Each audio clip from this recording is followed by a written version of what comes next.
Bonjour, aujourd'hui nous allons parler à propos des cartes, de qu'est-ce que c'est une carte, qu'est-ce que sont les types de cartes que nous pouvons trouver à la vie réelle.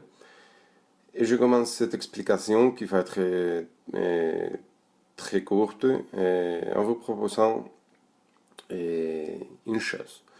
Vous allez vous mettre par groupe des trois personnes, pardon. Vous allez faire dans votre cahier une petite explication ou définition de ce que c'est une carte. Donc, vous allez comme toujours 30 secondes pour le faire. Et après, je vais vous dire une définition un peu générale sur cette terre. Donc, commencez.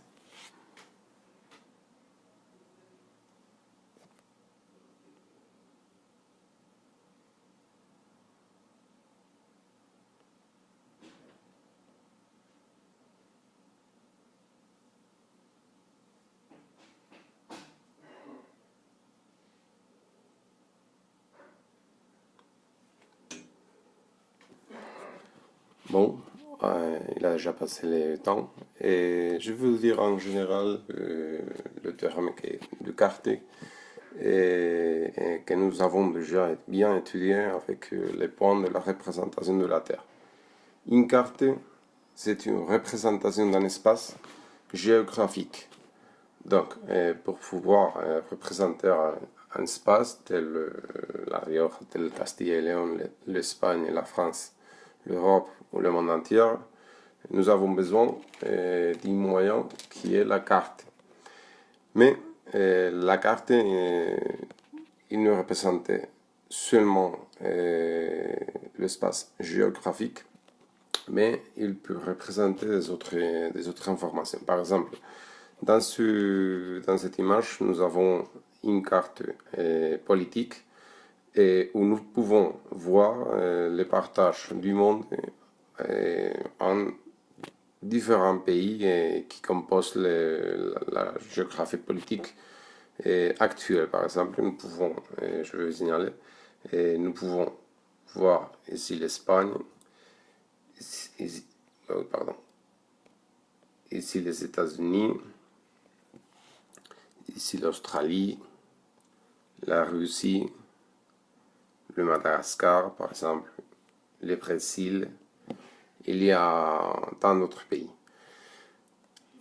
La suivante image, il va nous représenter bon, cette partie de la Terre est celle-ci que je vais vous marquer.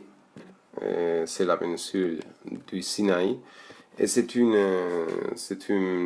carte physique qu'elle va représenter le relief, les montagnes, les rivières, le fleuve, les mers, les golfs, les baies, tous les éléments géographiques qu'il y a à cette région.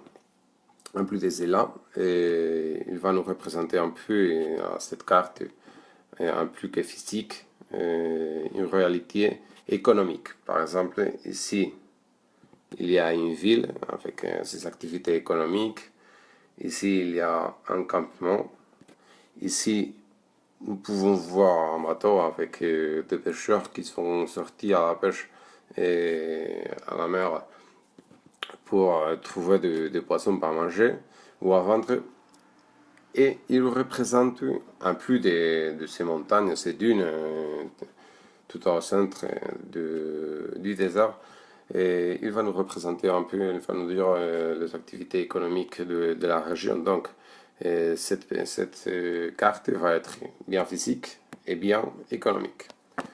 Pour finir, je vais vous montrer une petite carte des États-Unis et seulement de la partie continentale des États-Unis située au nord de l'Amérique, ou à l'Amérique du Nord par exemple. Et il nous va marquer une ligne rouge qui est celle-ci et qui est le commencement ou une petite partie de la route 66, que c'est une route très importante à l'époque de la découverte de l'ouest du pays, aux années 1800, à partir de cette date. Et il va être une route. Donc, à part des cartes géographiques, politiques, bien économiques, historiques, ici, il nous représente une réalité à propos des routes. C'est pour cela que, comme cette carte nous représente une route, il y a d'autres cartes qui nous font représenter beaucoup plus de routes que celle-ci, mais comme il va représenter une route, il va être une carte routière.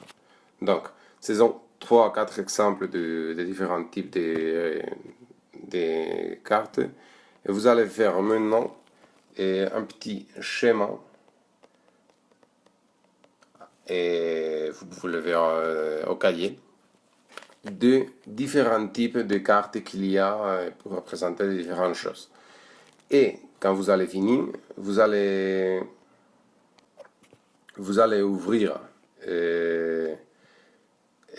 Adobe Draw,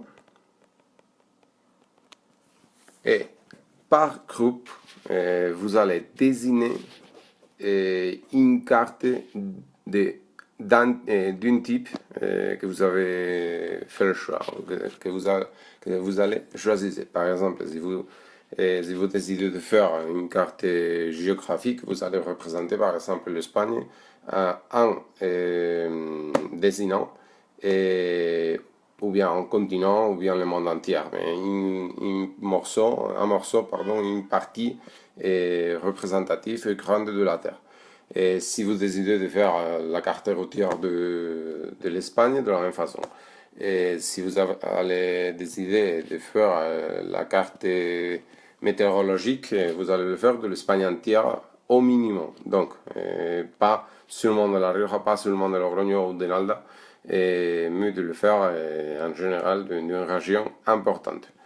Et quand vous allez finir tout cela, vous allez me l'envoyer par iTunes et je pourrai vous corriger.